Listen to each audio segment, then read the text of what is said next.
Welcome to Marketing Ecosystem Podcast. I am your host, Dr. Rushana Husainova, Senior Lecturer in Marketing and Marketing Skills Expert. Here we're discussing all things marketing with a special focus on sustainable and regenerative marketing, artificial intelligence, AI, and marketing skills. Let's do this.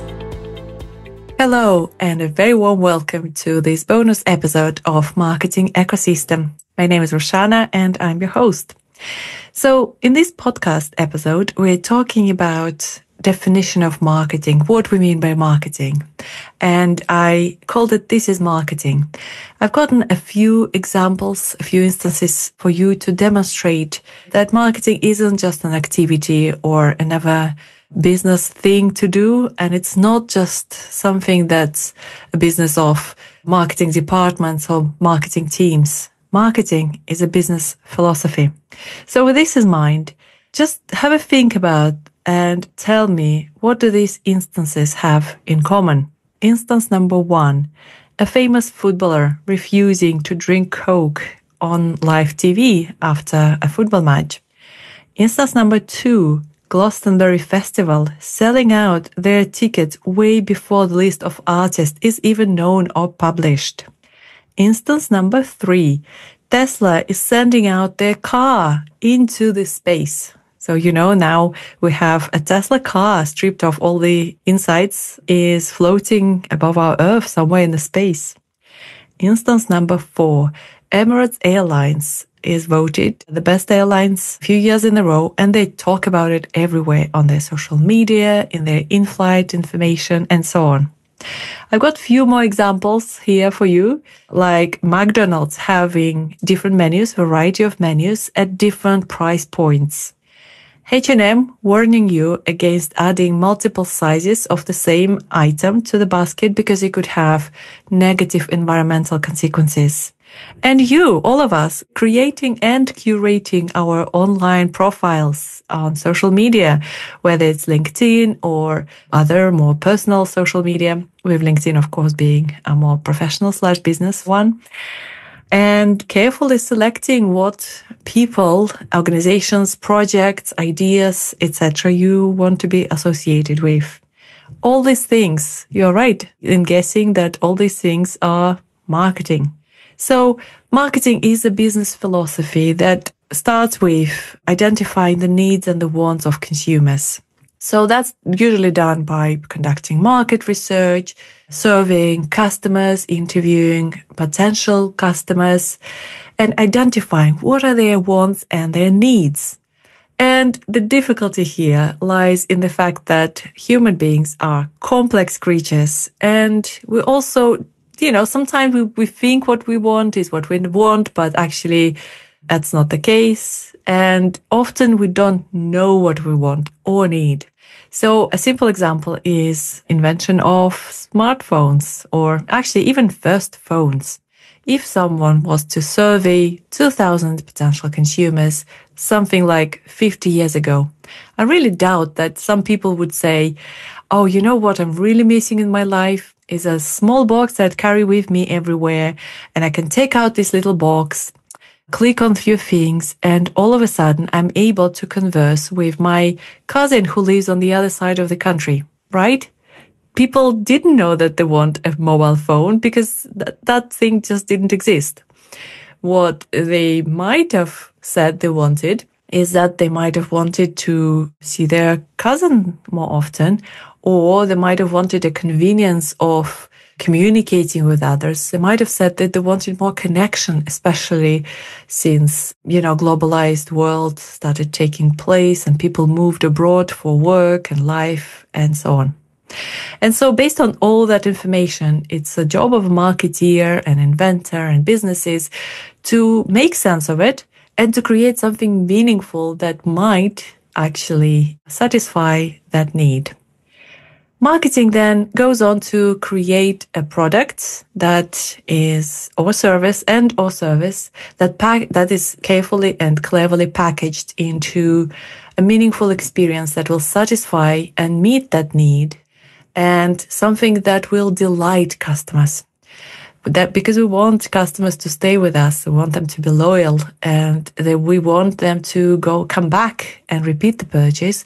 And we, of course, above everything, want our customers to spread the positive word of mouth and tell others, similar to our customers, who will be our target audiences, how wonderful and delightful the product experience is. Sometimes we need to educate our customers. So, for example, on how to use generative AI application, or that having too much salt in your cereals is not good, or having too much sugar in your drinks, for that matter. And often that education comes with the package of marketing communication, right? So we have to communicate value, we have to educate customers. We then have to decide on what price point or what price strategy we're going to use.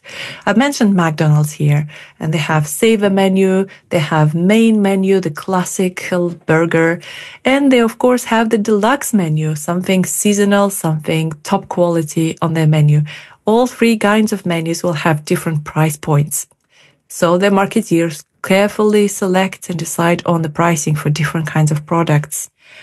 And, marketeers also have to decide where to sell and how to sell the products. Are you going to sell it yourself or through supermarkets or other third-party retailers, and so on and so forth?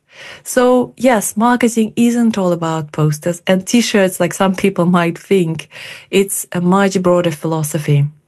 I recently had an email exchange from someone from Chartered Institute of Marketing, and I've asked them whether it's high on their agenda to start focusing more on regenerative marketing. And they said yes, because now they concentrate on something called triple bottom targets, triple bottom aims, which is satisfying the needs of people, which is consumers mainly, and stakeholders, planet, and making it profit. So people, profit, and planet is the triple bottom line marketing. And I think this is very meaningful. Marketing can be used unethically, and we have certainly seen numerous examples of that in the past. Companies exaggerating, making false claims, companies creating false artificial needs, exploiting needs and wants of vulnerable consumers, or just simply being dishonest and persuading and pushing someone to make a purchase and maybe sometimes even get into debt, for example, right? So all these examples are examples of unethical marketing, or in some cases, indeed illegal. But marketing can and should be a force for good. For example, if you have a really meaningful and fantastic product, why not market it? If it will, help people, help planet, and do it so profitably for the business, then that's fantastic. There is a fantastic book called This is Marketing by Seth Godin. If you want to dive really deep into some of the very well thought through strategic and amazing marketing practices, I'd really recommend you to read this book. Okay, I hope you found this bonus episode interesting, and I'll see you next time. Bye-bye.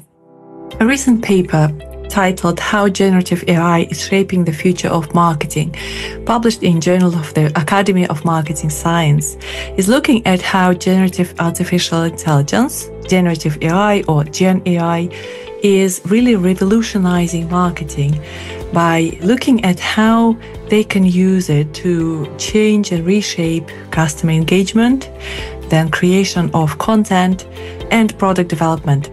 So this transformative technology really helps companies to generate personalized text, personalized images, and even videos really quickly, which significantly boosts efficiency and innovation. It gives that innovative vibe to marketing communication.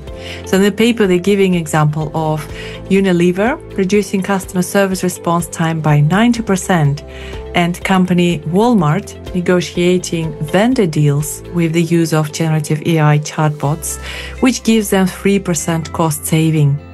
So this article really highlights a new 4-quadrant framework that helps marketeers implement Gen AI strategically.